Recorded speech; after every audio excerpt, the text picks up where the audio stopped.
Hello, beautiful people, the beautiful people. I had to make this video over again because I was rambling a lot the first time. I'm hoping now that I'm sitting and not in a moving car that I could speak with more clarity and, get my point across. My child's screaming. She's okay. She's playing. She's all right. I'm not alone in this. I know I'm not. So hopefully this can help somebody else. I struggle with being patient and being just a little bit obsessive, when it comes to spirituality and wanting to know why and the who and the what does this mean. And I love it. And so I want to learn as much as I can, right? I'm constantly seeking that knowledge and that wisdom that, quite frankly, even if I had it, I wouldn't even know what to do with it. And that's just life. They do say that the children of Yemaya tend to be a little crazy, a little obsessive. Maybe it's the water and that constant information, just that flow, just going in and out. But in that search of knowledge, it's not good to be desperate. It's not good to act on everything you see and hear. Even if you're shown things in dreams, I would always kind of consult with an elder because there's a lot of trickster spirits out there, for real, and that's where discernment is key. But anyway, back to wanting to know more and being in search of that knowledge, right? It reminds me of a story about how the turtle got its shell. Where did I learn it from? Because I always like to give credit to who I learned the story from. Brother Oba. Okay, so this is my interpretation of the story and how I understood it. So before the turtle had his shell, he was wandering around the forest floor. Just picture a turtle without its shell. It's really disgusting, but you get the drift. And he's collecting all the knowledge from the earth, from the sky, from the other animals, and he's stuffing it into a gourd. And he is carrying it around, acquiring all the knowledge that he can, selfishly keeping it to himself. And he's like, you know what, this is getting heavy. I gotta hide it somewhere. I gotta make sure nobody gets everything that I've gathered, So he's walking, crawling along the forest floor, and he sees a perfect tree. He's like, you know what, I'm gonna hang it up there. The snail sees him doing this. The snail has his shell, right? And he's like, what's this turtle doing? Turtle's like, mind your business. Ain't nothing to see here. Move along. So slowly, the snail's moving along, still watching, like, what is this guy doing? And the turtle proceeds to try to climb. And he's having a hard time, pretty much one-handed, trying to carry this gourd, to get it up into a tree. He's having a hard time, right? Can't do it. It's too much. It's so heavy. And the snail's watching, and the turtle's like, mind your business, nothing to see here. He's very protective and possessive over the knowledge he has acquired. And the snail's like, why don't you put it on your back? Turtle's like, this guy can't know more than me. You know what? He's desperate, right? He's desperate to keep all this knowledge to himself. Even though he thinks he's a know-it-all, he listens. Tries to put the gourd on his back and proceeds to climb, but it's still so heavy that he falls, and what happens? The gourd cracks into a million pieces. The knowledge gets dispersed all throughout the forest floor. All the animals come back and they take it. The earth absorbs it. It evaporates just back to where it began. And that's when the turtle realized, he's like, I selfishly try to keep all this wisdom to myself. So much so that in my act of desperation, I sabotaged everything I knew. I broke it. Everything's gone. He lost all but a couple of bits of knowledge, right?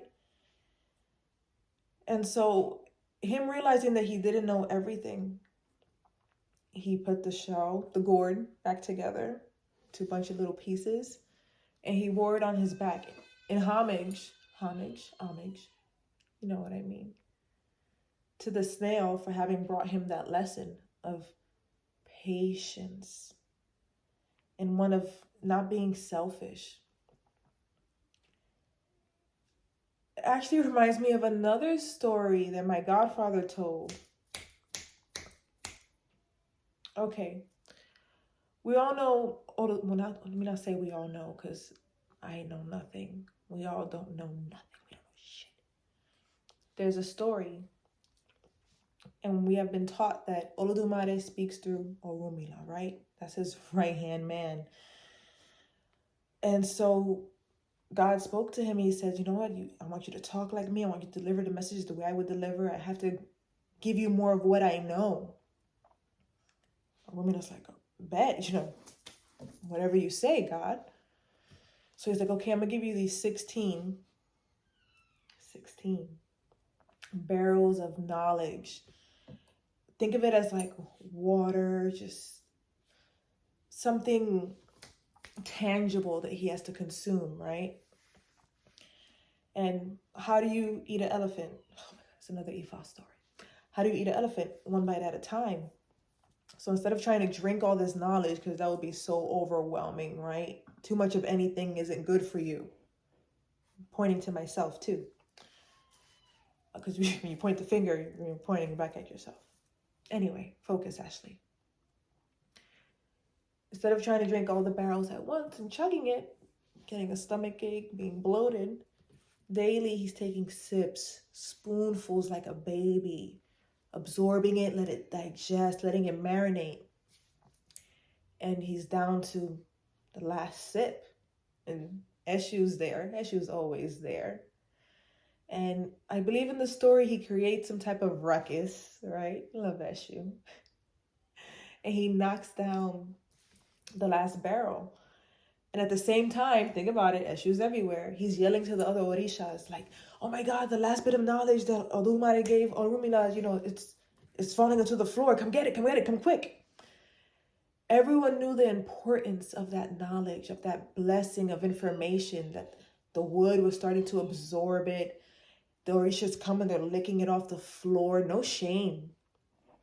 And Orunmila, instead of being selfish, he's a great example of Iwapele. He's like, you know what? I've acquired so much. Let them have it. I've acquired 99%. Let them have this 1%, And I think there's a lot of messages in those stories that might do you guys some good. I know it's done me some good. It's okay to want to know everything. It's human nature. But you have to understand that you don't know what you don't know, and sometimes it's not your time to know. It's not your time to know who. It's not your time to know why. And if we had all the answers, think about how boring that would be. There'll be nothing to learn, nothing to experience. And we all came down here to experience something, right? Also, that knowledge comes with patience. You have to absorb information. It has to digest. It has to marinate. And even then, things might come back to you and you're like, I never saw it that way, because it took time for you to understand it. I could read a book 2 or 3 times and I'll still find something new. Even with a TV show, I'd be like, wow, I didn't notice it, or I didn't take it that way before. It all comes with age and time. And time is a continuum loop, a circle that things will constantly come back around and evolve. And God bless, it is never ending. And so give yourself a little bit of a break. Sometimes it's not your time.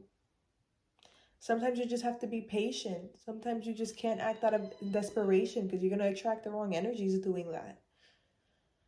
And I think I'm rambling again, so I'll just leave it like that. Those are two really good stories. And so I just want to leave you with that, saying that it's okay to not know all the answers. Your time will come. Your day will come. And even then, you still won't know nothing.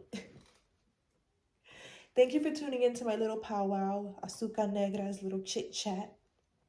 And take it easy, you guys. Kind of talking to myself too here. Until next time.